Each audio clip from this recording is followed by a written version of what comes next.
네, 여러분 안녕하십니까. 덕꿀입니다. 오늘 어제 이어서 11월 18일 화요일 11시 20분입니다.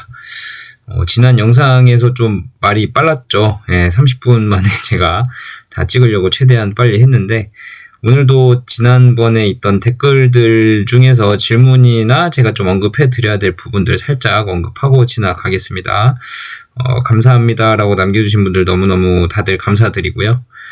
쿨다니님께서 TED 임상이 유한양행 임상 3상은 긍정적으로 작용했지만 우리 한우바이오파마 TED 임상 3상은 경쟁사 제품 대비 유효성 부분이 뒤처져 있기에 부정적 효과로 작용할 것이다. 그 유효성 면에서는 경쟁사 제품 대비 뒤처진 게 맞아요. 태페자보다 아마 효능이 조금 덜 나올 것 같습니다. 그렇지만 시장에서는 그 사실을 이미 다 알고 있고요. 그리고 경쟁 약물인 태페자가 밑에 답글로 따로 또 남겨주신 분도 계시는데, 태페자가 효능은 좋은데 이제 좀 안구 돌출 정도가 약하신 분, 갑상선 암병증을 앓고 계신 환자들 중에 안구 돌출 정도가 좀 약한 사람이나 증상이 미약한 사람은 태페자 약물을 잘 쓰지를 못해요. 그러니까 눈이 어느 정도 튀어나오기 시작한 분들은 태페자를 사용하기가 좀 그렇습니다. 왜냐하면 이 안구 돌출 정도가 언제까지 나올지 모르고, 그리고 안구 돌출이 되기 시작하는 순간부터 태페자를 쓰게 되면 이 청력 소실에 대한 부작용보다 부작용이 안구 돌출 감소 정도에 대한 이득보다 부작용이 훨씬 더 크기 때문에, 청력 소실이라는 부작용에 대한 공포가 훨씬 크고, 그러니까 얻을 것보다 잃을 게 더 많기 때문에 그런 연약한 증상을 보이고 있는 환자들한테는 쓰지 못하고요. 그리고 심각한 증상을 가지고 있는 환자들도 태페자를 꺼려하고 있고, 실제로 의약품의 매출이 어느 정도 한계치를 다다른 이유로 태페자를 팔고 있는 회사에서도 업데이트 콜을 진행을 할 때 태페자 약물의 부작용 때문에 환자 수가 그렇게 폭발적으로 늘어날 수 없다, 어느 정도 제한을 보이고 있다, 이런 식으로 언급한 부분도 있기 때문에, 그런 면에서 부작용 면에서 더 안정성이 뛰어난 바토클리맙이 TED에서 효과가 충분히 시장성이 있을 것이다. 그러니까 약이 효능이 아무리 좋아도 잘 팔리면 좋은 건데, 효능이 아무리 좋아도 마케팅을 못하거나 아니면 시장 침투가 늦어지거나 해서 안 팔리면 사업성이랑은 또 다른 얘기거든요. 그러니까 바토클리맙 같은 경우는 유효성은 적지만 사업성은 뛰어날 수 있다, 이렇게까지 인식을 하시면 될 것 같아요. 그래서 쿨다니님께서 남겨주신 댓글도 어느 정도 정확한 부분이 있으시지만, 그래도 사업성 면에서는 바토클리맙이 훨씬 앞설 수 있다. 이 정도까지는 참고해 주시면 좋을 것 같습니다. 그리고 나머지 분들도 어떤 분은 셀럽최님께서는 24년 7월부터 가지고 계셨다고 하는데, 저는 올라갈 거라고 믿습니다. 너무 불안해하지 않으셔도 되지 않을까 싶습니다. 그리고 황의탕님께서 크게 슈퍼땡스를 보내주셨는데요. 너무너무 감사드리고요. 이 돈 헛되이 쓰이지 않도록 제가 오늘도 힘내서 영상을 찍도록 하겠습니다. 지난번에 30분 이내로 찍었던 어떤 분께서 또 10분 남짓으로 줄여달라고 하셨는데, 저는 그렇게 못할 것 같고요. 설명을 해야 될 게 너무 많고, 그리고 제가 말씀드려야 될 게 너무 많기 때문에 최대한 간결하게 핵심만 전달하게끔 노력은 하겠지만, 10분 남짓은 좀 힘들 것 같습니다. 적어도 짧은 영상이 있을 수도 있지만 대부분의 영상이 한 2-30분에서 3-40분 정도 되고, 만약에 레포트 분석이나 아니면 펀더멘털 분석 같은 걸 하면 더 길어질 수도 있으니까 그런 거 참고해 주시고, 만약에 너무 지루하시면 빠른 속도로 들어주시고요. 그러셔야 될 것 같아요. 제가 시간에 맞추려고 내용을 빈약하게 해버리면 안 되니까, 이렇게 열심히 도와주시는 분들, 슈퍼땡스 황땡탕님께서처럼 슈퍼땡스 열심히 보내주신 분들 계시는데, 시간 줄이겠다고 제가 알맹이만 쏙 전달해서 이해가 가면 좋은데, 그런 내용들보다는 제가 전달하고자 하는 내용들을 다 말씀을 드려야 할 의무가 있기 때문에 그렇게 진행을 하도록 하겠습니다. 황땡탕님 큰돈 보내주셨는데 너무너무 감사드리고요. 다른 분들도 어떤 분은 30분 시간 맞추려고 쇼미더머니 모드였다, 레버를 했습니다. 어제 엄청 빨리 했죠, 그죠? 네. 그리고 투자 철학 듣는 것도 좋으시다고 하신 홈런왕 분님도 계시고요. 제이콜리님께서도 오늘 또 슈퍼땡스를 보내주셨습니다. 이분도 너무 자주 보내주시는데 감사 또 드리고요. 분량이 적든 괜찮다. 유한양행 오스코텍 6대4 로열티 배분이라고 나와 있는데, 유한양행은 아시기로는 렉나자 제조사로 별도 제조 비용을 또 받게 되어 있다. 아, 그렇군요. 저 이것까지는 몰랐네요. 그러니까 뭐 그 정도까지 판단을 하더라도 FCRN 저해제 시장이 아마 좀 더 클 것 같아요. 제이콜리님 정확한 정보 감사드리고요. 슈퍼땡스 너무 감사드립니다. 마우스는 제가 주문했습니다. J5님 마우스 주문했습니다. 무서운 마우스로 주문했고요. 민짱님께서는 3만원대로 내려가면 추가 매수 하시려고 하셨는데 몇천원 차이 없는 것 같아서 추매했습니다. 맞습니다. 이게 3만원대로 내려가면 추가 매수를 하려고 했다는 것 자체가 가격을 맞추려고 시도를 하신 거거든요. 사실 이런 아무것도 아닌 것처럼 생각드는 이런 나의 습관들이 투자 철학에서 나와요. 그러니까 이게 3만원대 내려가면 사야지라는 그 각자의 마음은 다 똑같잖아요. 그죠? 근데 이게 습관이 돼버리면 이제 좋은 주식을 적당한 가격에 사는 건데, 워렌 버핏이었나? 누구였더라? 그 찰리 먼거였나? 적당한 회사를 싸게 사는 것보다 좋은 회사를 적당한 가격에 사는 게 낫다라고 말한 분이 계시거든요. 정확히 어떤 분이 말씀하신지 모르겠는데, 아무튼 지금 한올바이오 파마가 뭐 싸다 비싸다를 제가 논할 수는 없지만, 아무튼 그런 주식 어떤 회사가 좋고 내가 좋아하는 회사고 주식 가격이 그렇게 비싸지 않다, 시가총액이 그렇게 비싸지 않다라고 느끼는 회사면 저는 솔직히 얼마인지 잘 안 보고 그냥 그날 돈 들어오는 대로 삽니다. 어차피 나중에 또 들어오면은, 만약에 돈이 또 생기면 떨어지면 또 사면 되고, 만약에 올라있으면 올라있는 대로 사도 되지만, 뭐 올라있는 대로 사도 뭐 얼마나 차이 나겠습니까? 그렇게 주가가 막 팍 올라서 이 회사 너무 비싸졌다 할 때는 참을 줄 알아야 되지만, 객관적으로 판단을 하려고 노력을 했을 때 적당한 값어치의 가격이 있다 싶으면 저는 돈 있으면 그냥 사는 편입니다. 그게 3만원이든 4만원이든 5만원이든 주식 수를 늘려가는 게 지금은 목적일 것 같고, 나중에 이 한올바이오 파마가 저는 3만원에 사서 5만원에 팔려고 하는 거 아니라 그랬잖아요. 이 회사가 점점 큰 회사가 돼서 나중에 5년, 뭐 길게는 10년 있다 봤을 때도 뭐 예를 들어서 100만원, 150만원 될 수 있는 회사가 된다면, 지금의 주식 가격의 매수 금액은 중요하지 않고요. 하나도 안 중요하고요. 그때쯤 되면 주식 수가 중요합니다. 주식 수. 그러니까 과거에 제가 지난번에도 영상에도 말씀드렸지만, 주식 수를 늘려가는 데 집중을 하시면 그 가격이 좀 덜 보여요. 그러니까 내가 좀 저가에 사야지, 평단 낮춰야지 하면서 평단 가격을 보면 주식 수 늘리는데도 방해를 좀 받고요.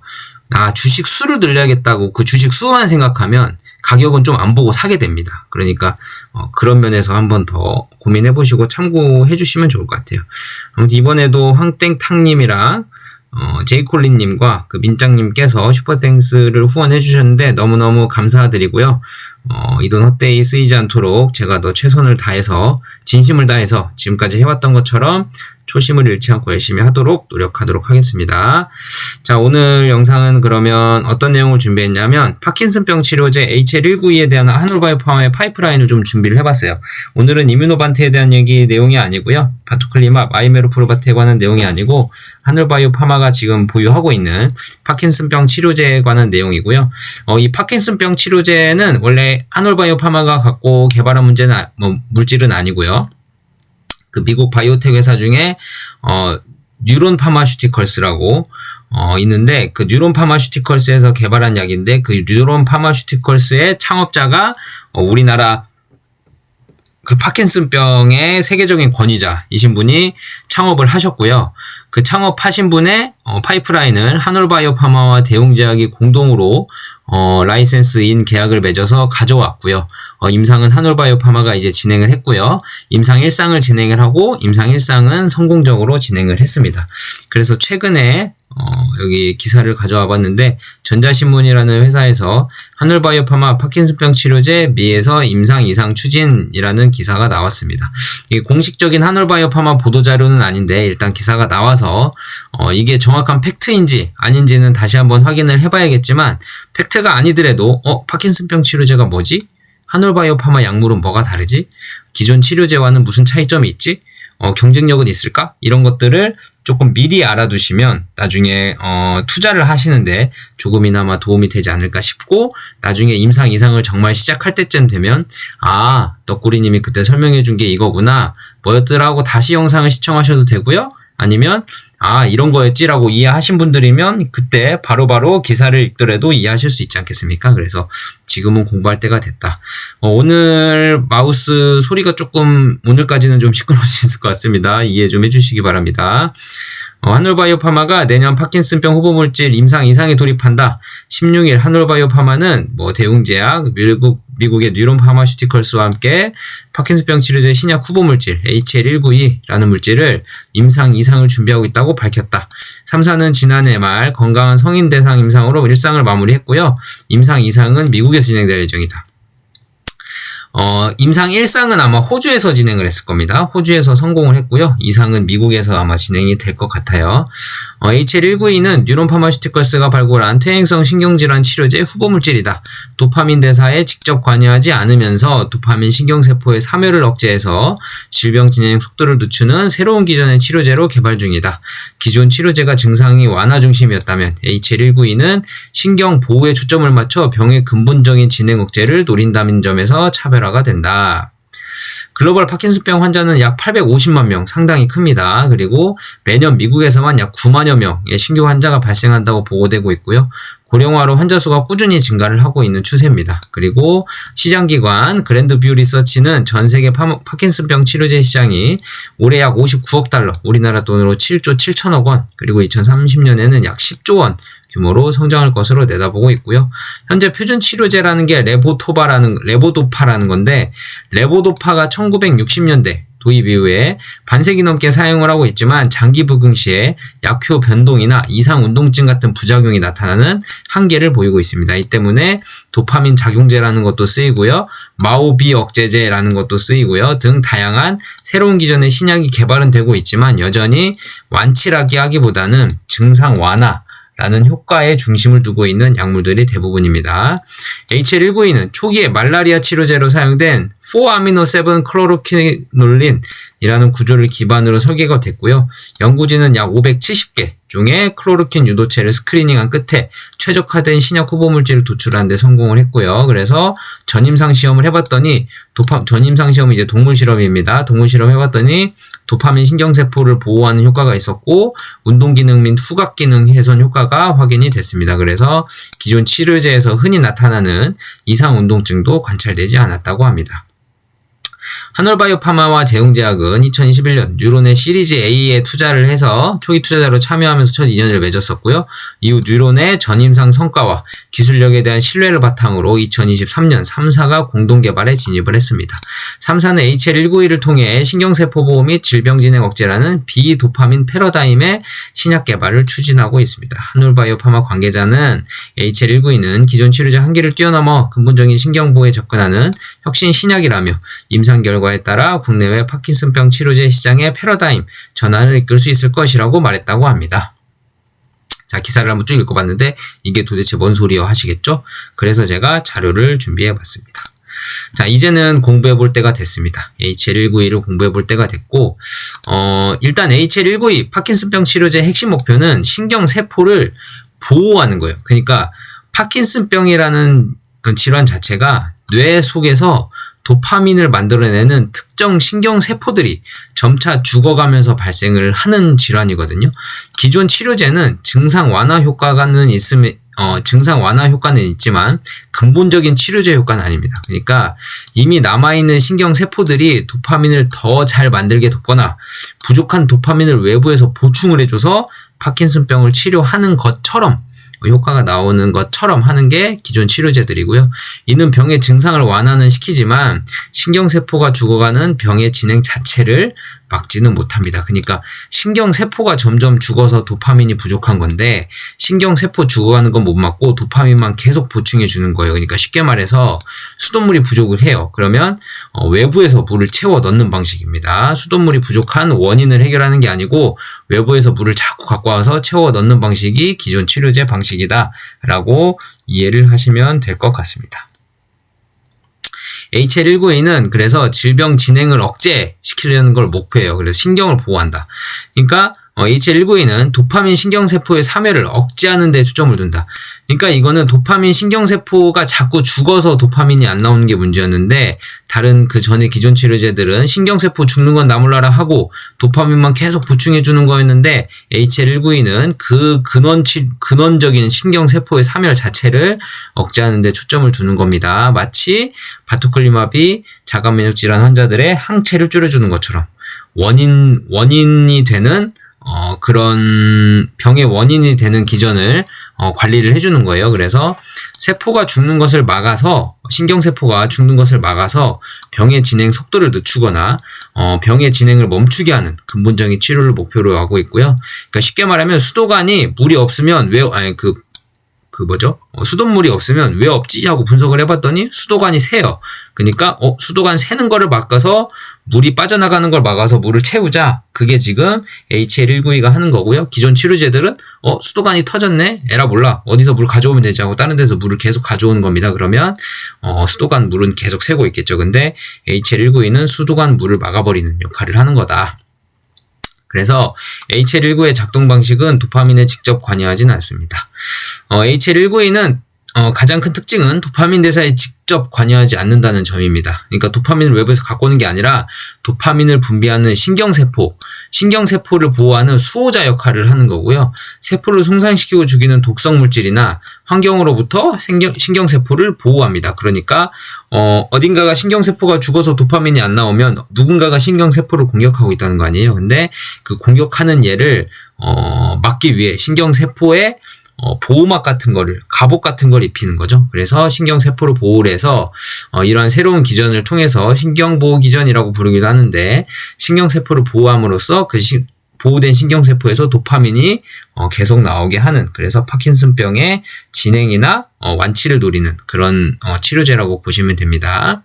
기존 치료제 레보도파는 파킨슨병 치료제 한계점, 즉각적인 연료를 공급한다라고 좀 생각을 하시면 돼요. 기존 치료제 레보도파는 파킨슨병은 뇌에서 운동 기능을 조절하는 도파민이라는 신경전달 물질이 부족하면서 발생을 하게 되는데요. 기존 치료제 레보도파의 기능은 체내에 흡수되면 뇌 속에 곧바로 부족한 도파민으로 바뀌어서 도파민의 원료입니다. 레보도파가. 그래서 마치 고갈된 자동차 기름통에 가장 효율적이고 빠르게 채워놓을 수 있는 최고급 연료를 집어넣는 것과 같다. 그래서 레보도파는 1960년대 도입에 수많은 환자의 떨림, 경직, 느린 움직임 등 이런 같은 증상을 극적으로 개선을 해서 반세기 넘게 표준으로 지금 사용이 되고 있고요. 장기 복용 시 한계점은 연료 탱크의 문제라고 좀 보시면 돼요.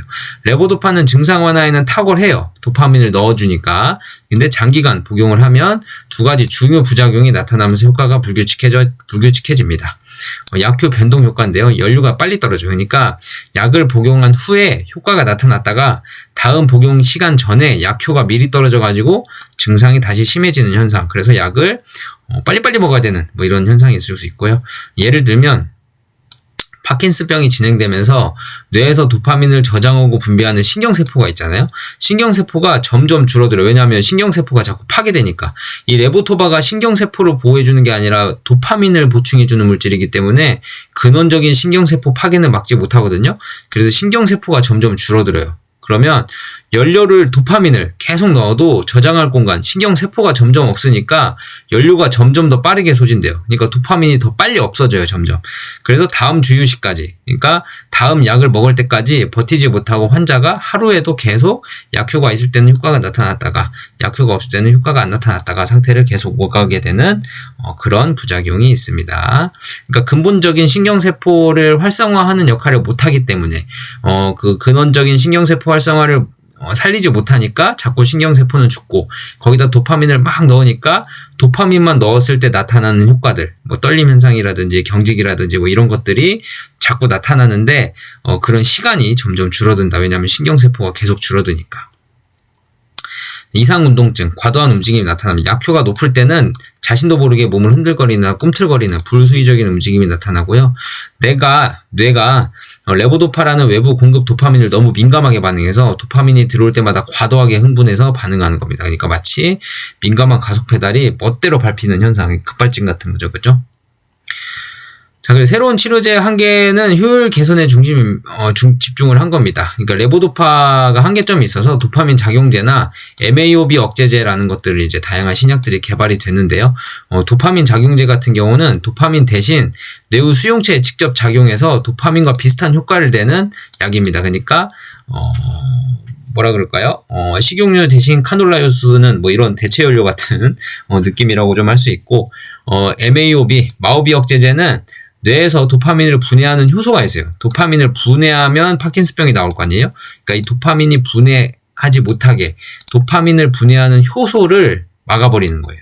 마오비 억제제가. 그래서 기존 도파민이 더 유지될 수 있도록 돕는 약입니다. 그러니까 연료 소비를 늦추는 첨가제 같은 느낌인 거죠. 그래서 그렇지만 이들 역시 본질적으로는 이미 부족해진 도파민 시스템을 효율적으로 활용해서 증상을 완화하는 데 초점을 두고 있다. 그러니까 신경세포는 죽어가는데 이 도파민 시스템을 그래도 살아보게 하려고, 도파민 시스템을 어느 정도 되돌려보게 하려고 노력하는 정도지 근원적인 치료제 성격은 아니다. 그래서 결국 레보도파와 후속 치료제 모두 증상 완화에는 기여는 하지만 뇌신경세포의 죽음을 늦추거나 막아서 병의 근원적인 진행을 억제하는, 즉 완치에 가까운 치료법에는 아직 도달하지 못했다는 게 현재 파킨슨병 치료의 가장 큰 한계입니다.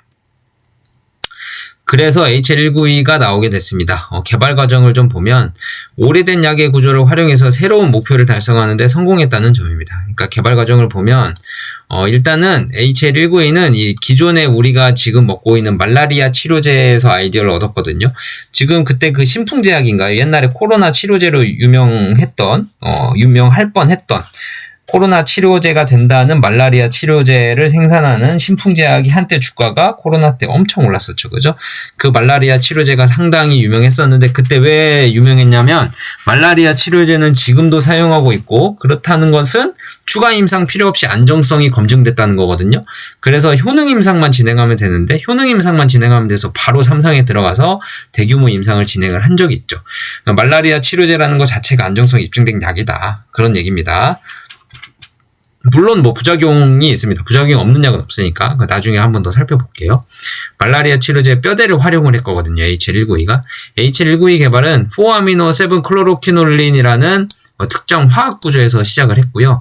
이게 화학의약품 경구용 약물이에요. 이거는 입으로 먹는 겁니다. 4A7C 구조는, 이 구조는 수십 년 전부터 사용된 클로로킨 계열의 약물이고요. 말라리아 치료제의 핵심 뼈대입니다. 예를 들면 연구진이 마치 이미 안정성이 입증된 튼튼한 건물의 설계도, 그러니까 4A7C 구조가 튼튼한 건물의 설계도라고 보시면 돼요. 설계도를 가지고 와서 이것을 파킨슨병 치료제라는 새로운 용도에 맞게 개조하려는 아이디어를 내기 시작한 겁니다. 최적의 후보물질을 찾을 때 이 4A7C라는 뼈대를 기반으로 수백 가지 변형 물질을 만들었을 거고요. 570여 종, 아까 기사에서 보셨죠? 570여 종의 클로로킨 유도체 테스트를 했고요.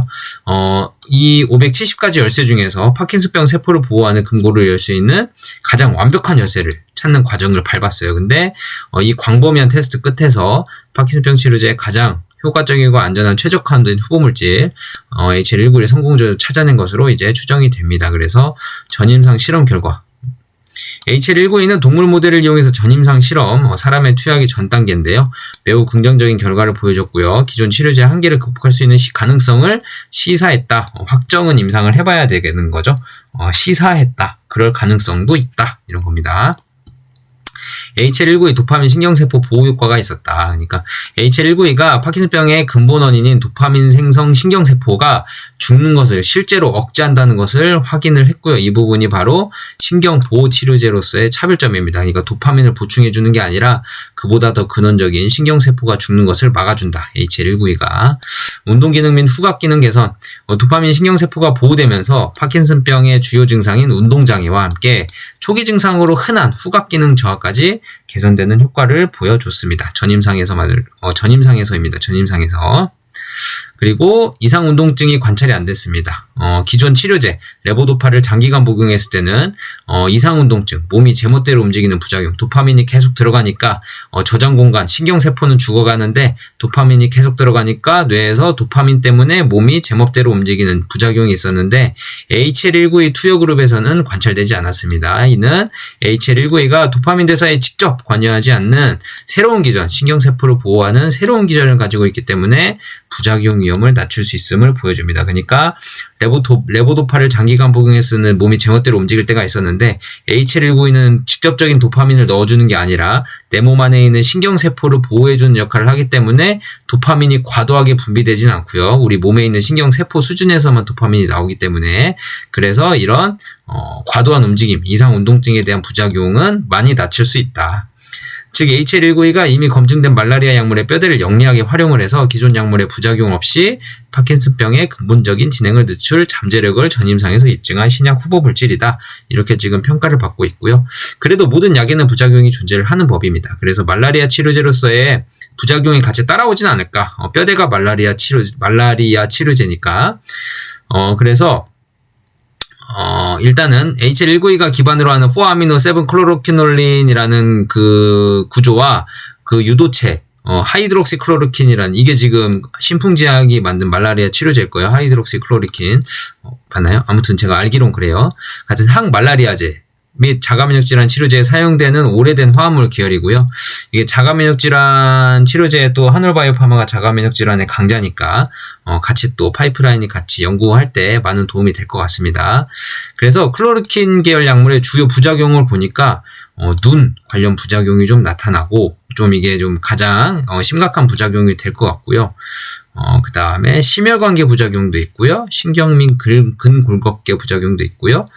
기타 흔한 부작용으로는 소화기계, 피부, 혈액계 이런 부작용들이 있는데 경구용 약물들이 부작용이 좀 많을 수밖에 없는 게 이게 화학의약품이기 때문에 그 단백질 항체의약품이 아니고 화학의약품이기 때문에 부작용이 좀 더 있을 수 있습니다. 그래서 말라리아 치료제, 기존의 말라리아 치료제들은 장기간 복용했을 때 이런 부작용들이 나타날 수 있다라는 게 보고가 돼서 지금 말라리아 치료제에는 다 이런 경고 문구가 들어가 있고요.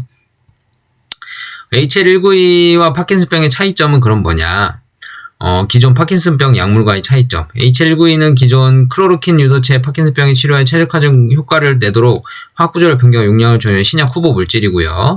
따라서 H119가 최종적으로 출시가 되더라도 기존 클로로킨에서 보고된 모든 부작용이 H119에 동일하게 나타난다고 단정할 수 없습니다. 왜냐하면 효과를 내도록 화학구조를 변경하고 용량을 조절을 했기 때문에 파킨슨병 치료에 최적화된 효과를 낼 수 있도록 화학구조를 변경하고 용량을 조절을 한 신약 후보 물질이기 때문에 아까 위에서 말한 항말라리아제 클로로킨 계열의 약물에서 나타났던 모든 부작용 이런 눈 관련 부작용이든 심혈관계 부작용이든 근골격계 부작용이든 기타 흔한 부작용이든 이런 모든 부작용들이 H119에서 동일하게 나타난다고 단정할 수는 없어요. 그래서 한올바이오파마 입장에서는 이러한 심각한 부작용을 알고 있었을 거 아니에요. 그것을 최소화되도록 설계를 했겠죠. 그죠? 그래서 현재 H119의 임상 2상을 진입을 앞두고 있잖아요.